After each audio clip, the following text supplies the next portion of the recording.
Hey Tiffany, and thanks Tammy and Tommy for the tips for gaming with strangers video last week. As you mentioned, I'm going to BGG. You're going to be there also, so there's a bunch of other people, and it should be lots of fun. I'm also going to a local thing here in the Boston area called Lobster Trap. I'll be there Thursday through Sunday, which will be great because then I get back and I go drop off my kids, and then I go fly to Dallas, and then it's like a whole nother week of gaming, and it should be super fun. I'm in heaven. I know you said you like to play with strangers.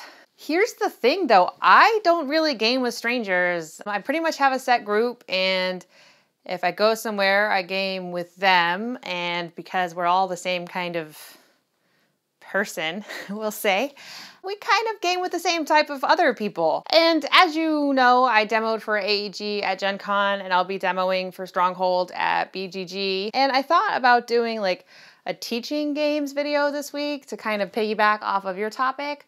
But then it's like already been done. Ed Marriott, Scoville guy, he over on his blog, Boards and Barley, did a whole thing, and there's a diagram, and people love diagrams, so that means it's official, right? Right. And also Quinn's over on Shut Up and Sit Down did a video about how to teach games to friends, so I feel like I can't compete with either one of those guys. I don't have a diagram, and I'm not as quirky, so I thought about doing a worst rule books of all time video, and I asked the Twitter, and they gave me a ton of suggestions.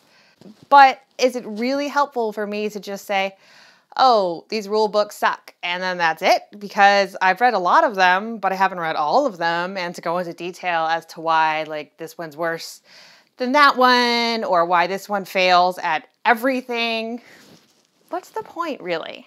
I don't know if you're aware of this or not, Tiffany, but I actually went to school for technical writing, so when I read a poorly written rule book, it's just, I die a little on the inside, more than most people. Why am I going to talk about this? Well, if you're not being taught a game at a convention, and if it's a smaller thing like BGG, you might not get a chance to like demo the entire game. Or if it's a big thing like Gen Con and you're in the big exhibit hall, that's not gonna happen either. You know, some companies do like full demos like AEG did, and I did with Istanbul and whatever. And you get to experience the full game, but that's not always the case. So is a demo enough? I don't know. Certainly you're gonna have to go back and read the rules after just playing a round of a game. But also like at Lobster Trap, we often have to just like read the rules right there as we go and then play.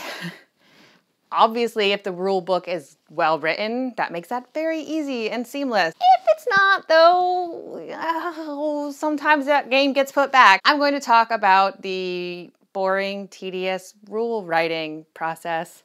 First things first, know your audience. This seems obvious, and in Ed's article and in Quinn's video, the first thing they say is know your game. Yeah. Got it. That makes sense. You're teaching it to people. Well, it's really not all that different from writing a rule book.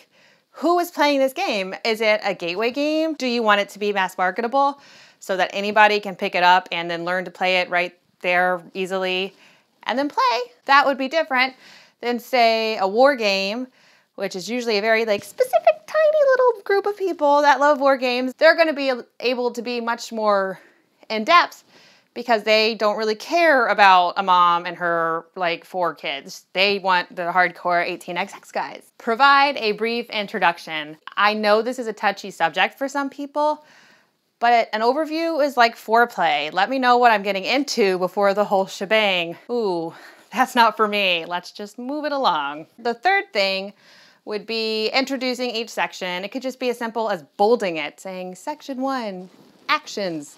Perfect! Now I know where to go if I need to find that information later. I hopefully understood the rules the first time through, but if I didn't, I know quickly where I can find this information. And then also, if I'm at a convention, then I can just be like, bloop, bloop, oh look, I got it. I know what we can do. Let's keep playing and not burn this thing right now. The fourth thing is a little nitpicky, I'm not gonna lie, but write your rules as commands. Don't say the meeple can be placed on the tower. Just say, place the meeple on the tower. It just makes more sense. It's easier to understand. Plus, it ties into the fifth thing. Don't use a ton of words. In On Writing, a book I highly recommend, by the way, Stephen King says that the second draft equals the first draft minus 10%. If you apply that to a rule book, I think you're on the right track. I don't want fluff. I want to learn how to play your game. If you want to give me all that backstory beyond the overview, go ahead and put it in appendix. That's fine. Don't put it in the main part of your text. Where are we? 6. Proceed in strict chronological order.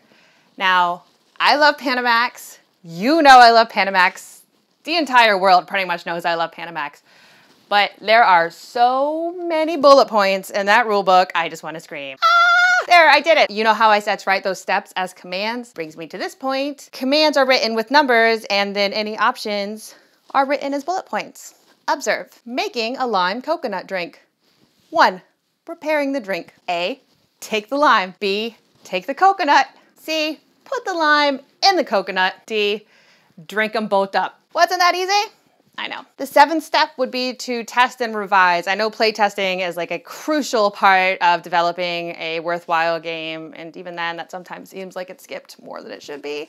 But the same thing can be said for rules. Please, for the love of gamers everywhere, hire somebody to read your rules and make them streamlined.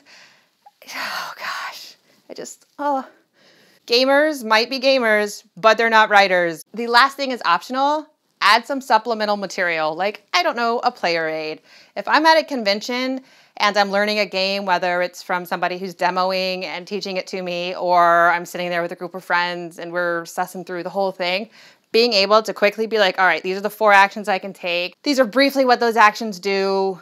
Good, got it. Just to refresh, because there's a lot that you're taking in, especially if you're learning it on the fly. It's just ridiculous.